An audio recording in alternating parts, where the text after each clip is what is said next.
Սա Ժիրայր Միրզոյանի ոչ միայն տարվա, այլ նաև որպես գյուղատնտեսության նախարար առաջին մամլո ասուլիսն է։ Մեկնարկը բավականին հուսադրող ակորդներով տրվեց։ 2017-ի ոլորտի հիմնական ցուցանիշները ներկայացնելիս նախարարը տարին ընդհանուր առմամբ բնորոշեց բարեհաջող։ Համախառն արտադրանքը գյուղատնտեսության եւ բուսաբուծության եւ անասնաբուծության կազմել է 76.2 միլիարդ դրամ, աճը կազմել է 7.8%,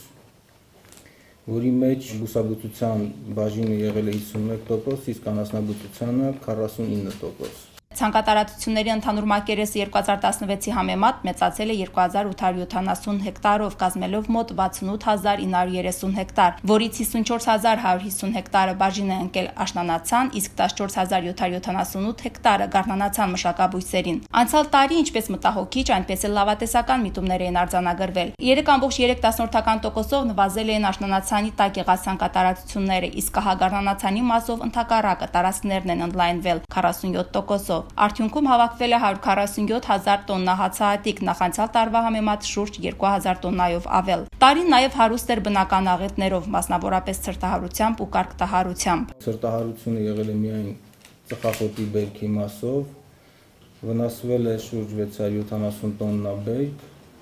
ծխախոտագործներին պետական աջակցություն տրամադրվել է յուրաքանչյուր 1 կիլոգրամ ցրտահարված բերքի դիմաց 30 դրամ։ Կարկտահարությունից տուժած հիմնականում խաղողագիների եւ գարնանացան ցանկատարածությունների համար պետական աջակցությունը կազմել է 160 միլիոն դրամ։ Թե կարկուտը ինչ տհաճ անակնկալներ կմատուցի ընթացիկ տարում ոչ ոքի հայտնի չէ, բայց հայտնի է թե որքան է աշնանացանի տակ գտնվող հողահանդակների ընդհանուր մակերեսը ընթացիկ տարում՝ ավելի քան 75000 հեկտար։ Սա աննախադեպ թիվ է, նույնիսկ վերջին 20 տարիներին առավելագույն թիվը եղել է 2005 թվականին, 2018 թվականին այդ թիվը գերազանցվել է 13000-ով։ Վերջերս տեղումնաբեր ցիկլոնը բարեբեր ազդեցություն թողեց այդ ցանկատարածությունների վրա, որոնց ներկայիս վիճակը ոլորտի թիվ 1 պատասխանատուն գնահատում է բավարար։ Նաև բավարար կարելի է գնահատել վնասատուների եւ հիվանդությունների դեմ պայքարը, բացառությամբ որոշ հատվածների, որտեղ դեռևս անելիքներ ունենք։ Հիմնականում պետական միջոցներով տրամադրված սերմերով ավելի քան 14000 հեկտարի վրա գարնանային ցանց է իրականացվելու։ Հողերն արդեն պատրաստի վիճակում են, սերմերի մի մասը տրամադրվելու է անհատույց, իսկ սիսեռի, լոբու եւ եգիպտացորենի մասով մասնակի սուբսիդավորման մեխանիզմն է կիրառվելու։ Անասնապահության ճյուղը նախարար Միրզոյանը համարում է խնդիրներով ամենաառատը։ Չնայած տարվա համար նախատեսված բոլոր ձեռնարկները կյանքի են կոչվել։ Մասնավորապես պատվաստումների օգնությամբ կայուն անասնահամաճարակային վիճակը կարողացել են ապահովել։ Բացառություն են կազմել խոզերի աֆրիկական ժանտախտի եւ բրուցիլոզի առանձին դեպքեր, որոնք հիմնականում հետևանք են եղել պահվածքի կանոնների կոպիտ խախտումների։ Անասնապահության ոլորտում ամենամտահոգիչը խոշոր եւ մանր եղջերավորների գլխաքանակի նվազման միտումն է։ Իդեպ նման տենդենս է նկատվում նաեւ Հայաստանում։ Իսկ հա խոզերի եւ թռչունների գլխաքանակի առումով դրական տեղաշարժեր են նկատվում։ Արտադրված մոտ 15000 տոննա մսի ծավալը գերազանցել է 2016-ի ցուցանիշը 19.3%-ով։ Այս աճը իհարկե չի արձանագրվել տեղական սպառման ծավալների հաշվին, այլ կենթանիկ հաշվով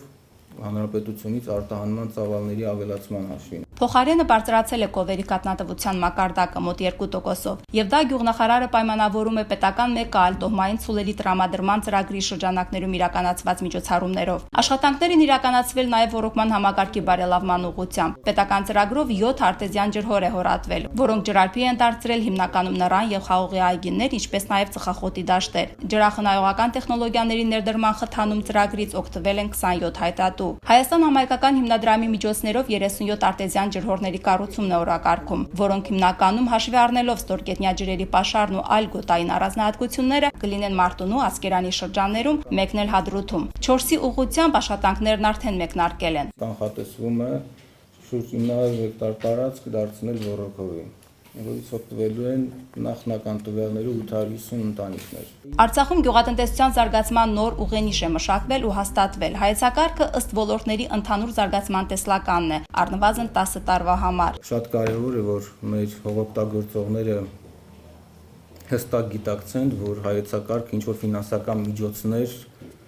ուղղելու կամ ամեն ինչ ֆինանսավորելու ծրագիր չէ, այլ հստակ նպատակ ունեցող ծրագիր է, որով մենք փոխելու ենք քաղաքականությունը գյուղատնտեսության մեջ, փոխելու ենք մեր վերաբերմունքը գյուղատնտեսական ծրագրերը ֆինանսավորելու առումով։ Հայեցակարգի հիմնական ուղերձը ըստ Ժիրայր Միրզոյանի ոլորտի կանոնակարգումն ու կարգապահությունն է։ Արդիական օրենսդրական դաշտի համալրումը գյուղատնտեսության համակարգի բոլոր հարթություններում։ Առաջին թիրախը անասնապահությունն է, նախարարն այստեղ է տեսնում ամենաշատ անելիքները։ Ես հեռու եմ այն մտքից, որ սա միայն գյուղատնտեսության նախարարության պարտականությունն է կամ միայն հնարավոր է գյուղատնտեսության նախարարության համակարգի ներուժով խնդիրը լուծել։ Խնդրի լուծման նպատակով տարբեր ժամանակներում տարբեր մոտեցումներ են ցուցաբերվել, բայց այն շարունակում է հուզել եւ անասնապահին եւ հողագործին, ինչի պատճառով է նաեւ նվազել գյուղամերձերի մշակման ծավալները։ Արդեն մեկնարկել է անասնապահության կանոնակարգում եւ արոտների կառավարում փորձնական ծրագիրը, առայժմ Թաղավարտում, Այգեստանում եւ ելի մի քանի համայնքում։ Խնդիր է նաեւ ագրոտեխնիկական պահանջների կատարողական կարգապահության աստիճանի բարձրացումը։ Օրակարգային կշարունակի մնալ գիտելիքների կատարելագործումն ու ինտենսիվության աստիճանի բարձրացումը, ինչը նշանակում է, որ ոչ թե աշխատելու են մշակվող տարածքները ավելացնել, այլ միավոր տարածքից, միավոր անասունից ավելի մեծ ցուցանիշներ ստանալ։ Հողագործության համակարգում հիմնականում դա կարտացոլվի հողերը կաթիլային եղանակով ոռոգովի դարձնելով։ Կխրախուսվի միայն լիցենզավորված կազմակերպությունների կողմից կաթիլային համակարգերի տեղադրումը։ Գառնանացան սերմերի տրամադրումը որպես պետական աջակցություն եւս շարունակվելու է, բայց օգտվողները լինելու են նրանք, ովքեր կատարելու են պահանջվող ցանկաշրջանառություն։ Պարարտանյութերն էլ տրամադրվելու են միայն ըստ անհրաժեշտության։ Սահմանափակումները ժամանակի հրամայական են, քանի որ հակառակ պարագայում Արցախի հիմնական բրենդներից էկոմթերքի համբավը կվտանգվի։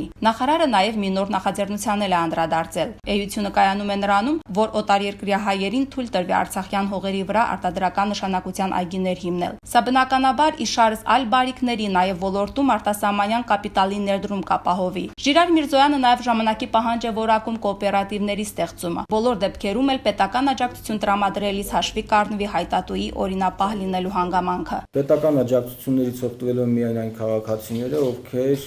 ունեն հարկային եւ վարկային բարձր կարգապահություն։ Նախարարը նաև խոսել է բանջարաբուծության ճյուղի խնդիրների մասին։ Այս դաշտում անելիքները շատ են։ Ինքնաբավության շեմը հնարավորից շատ ցածր է։ Ինչ վերաբերում է արտադրվելիք բերքի իրացմանը, ապա դժվարություններ պետք է որ չլինեն։ Համենայն դեպս գործող վերամշակող գործարանները ցայսօր իրենց հնարավորությունների ընդամենը կեսն են օգտագործում։ Իսկ երբ նրան այգու ծավալների համար նշաձող սահմանած 5000 հեկտարին հասնենք, ապա նոր արտադրամասեր էլ կգործարկվեն, հավաստիացրեց գերատեսչության ղեկավարը։ Նախարարը նաև փառատեց այն մտավախությունները, որ ձկնաբուծության, մեղվաբուծության եւ գյուղատնտեսության մյուս ճյուղերի ուղղությամբ կոնկրետ ծրագրեր դեռ չեն մշակվում։ Դրանք կլինեն հնարավոր է եւ հաջորդ տարվանից։ Մամլո ասուլիսի վերջին ակորդներն էլ էին դրական, արդեն տոնական։ Մայրության ու գեղեցկության նվիրված միամսյակին ընթരാճ գեղեցիկ անակնկալներ ստացան ներկա գտնվող գեղեցիկ սեռի ներկայացուցիչները։